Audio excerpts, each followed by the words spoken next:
आज पूरी दुनिया ने पहली बार प्रधानमंत्री नरेंद्र मोदी को इतने गुस्से में देखा होगा।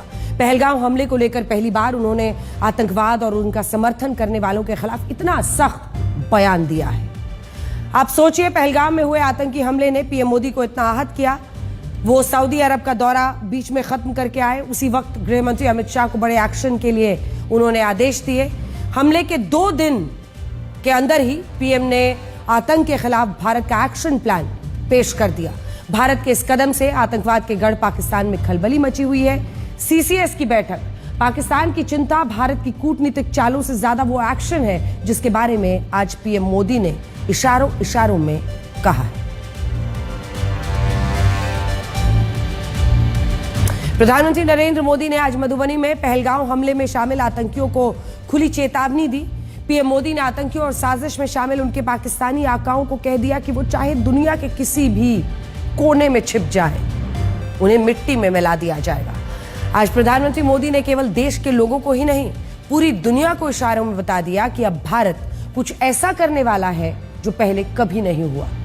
हम आपको सबसे पहले प्रधानमंत्री नरेंद्र मोदी के भाषण का वो हिस्सा दिखाते हैं जिसने पाकिस्तानी आतंकियों को ही नहीं, अंतर्राष्ट्रीय आतंकी संगठनों को भी दहशत से भर दिया। जिन्होंने ये हमला किया है, उन आतंकियों को और इस हमले की साजिश रचने वालों को उनकी कल्पना से भी बड़ी सजा मिलेगी। अब आतंकियों की बची खुची जमीन को भी मिट्टी में मिलाने का समय आ गया है।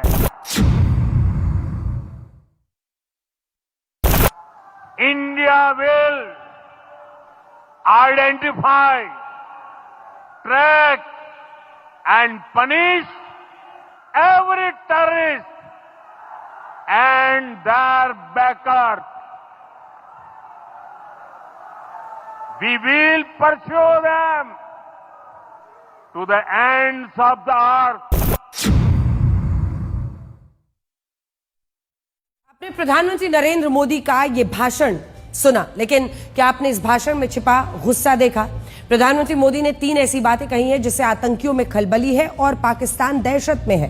पहली बात, कल्पना से बड़ी सजा मिलेगी। अब सवाल यही है कि अभी तक जो कुछ किया जा चुका है वो कल्पना से बड़ी नहीं है। ऐसे में क्या सोच रही है इस वक्त मोदी सरकार? और सवाल यही है कि कल्पना से बड़ी सजा क्या हो सकती है? दूसरी बात जो पीएम ने कही, मिट्टी में मिला देंगे। अब सवाल यही है कि यहां से पीएम आखिर क्या अगला एक्शन लेने वाले हैं? सबकी नजर इसी बात पर है क्योंकि कूटनीतिक तरीके से हमने एक डिप्लोमेटिक स्ट्राइक तो बीते दिन ही कर दिया है। सिंधु जल संधि को रोककर, अटारी बॉर्डर को सील करके, वीजा पाकिस्तानियों का रोक के, और इसी के साथ जो राजनयिक वहां पर है उसको स्केल डाउन किया गया है, उनको वापस जाने के लिए कहा जा रहा है 48 घंटे के अंदर। तीसरी बात जो पीएम ने कही, पृथ्वी के आखिरी छोर तक पीछा करेंगे। यानी आज के हाल के दिनों में आपने देखा होगा, चाहे तहव्वुर राणा हो या फिर ऐसे तमाम आतंकी है जो भारत में आतंकी वारदात को अंजाम देकर फिर पाकिस्तान से लेकर अन्य देशों में जाकर छिप जाते हैं, उनको वहां से खींच कर लाया जाएगा। और अगर दुनिया के पृथ्वी के अंतिम छोर तक भी जाएंगे तब भी उन आकाओं को खींच कर लाया जाएगा। कई लोग इसे सीधा पाकिस्तान, पीओके, इन तमाम जगहों से भी जोड़कर देख रहे हैं। पीएम मोदी ने खुली चेतावनी दी है कि अब की बार आतंकियों और उसके समर्थकों का वो हश्र होगा जिसकी उन्होंने कल्पना तक नहीं की। यानी भारत कुछ ऐसा करने वाला है जो कल्पना से परे है, और यही बात पाकिस्तान को डरा रही है कि भारत क्या करने वाला है। प्रधानमंत्री नरेंद्र मोदी ने आतंकी हमलों के बाद अपने भाषणों में जब सख्ती दिखाई है तब कुछ बड़ा हुआ है। और इसीलिए 18 सितंबर साल 2016 को जब उरी में आतंकी हमला हुआ था, इस हमले के 6 दिन बाद 24 सितंबर को प्रधानमंत्री नरेंद्र मोदी ने केरल में हमले की निंदा की, सख्त एक्शन लेने की बात कही थी। इस संबोधन के केवल 4 दिन के बाद 28 सितंबर को भारतीय सेना ने पीओके में घुसकर सर्जिकल स्ट्राइक्स कर दी। याद कीजिए, 14 फरवरी 2019 पुलवामा में सीआरपीएफ जवानों की बस पर अटैक हुआ था। इस हमले के एक दिन बाद 15 फरवरी को प्रधानमंत्री नरेंद्र मोदी ने यूपी की एक रैली में कहा कि आतंकियों ने बहुत बड़ी गलती कर दी है और उन्हें कीमत चुकानी होगी। इस बयान के 11 दिन बाद 26 फरवरी को इंडियन एयरफोर्स ने पाकिस्तान के बालाकोट में एयर स्ट्राइक्स कर दी थी।